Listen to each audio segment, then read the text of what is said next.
ഇതാണ് നമ്മൾ മഴക്കാലം. കുറേ നാളായി മഴക്കാലം എന്നിട്ട് ഞാൻ റെയിൻ കോട്ട് ഇട്ടേക്കാം.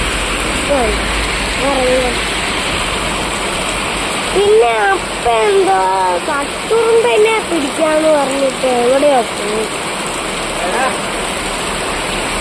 ഇതാണ്ട കട്ടുറുമ്പ്. ഇതാണ് നമ്മുടെ കട്ടുറുമ്പ്.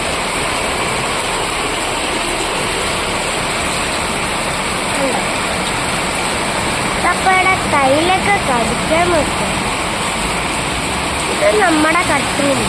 നിങ്ങളുടെ നാട്ടിൽ എന്താ വിളിക്കുന്നതെന്ന് പറയണേ. ഇത് അപ്പയുടെ കയ്യിൽ കയറി. നിങ്ങൾക്കറിയോ ഈ കട്ടുറുമ്പിന്റെ പ്രത്യേകത എന്താണ്? തലയില് റെഡ് കളറ്, വാലില് റെഡും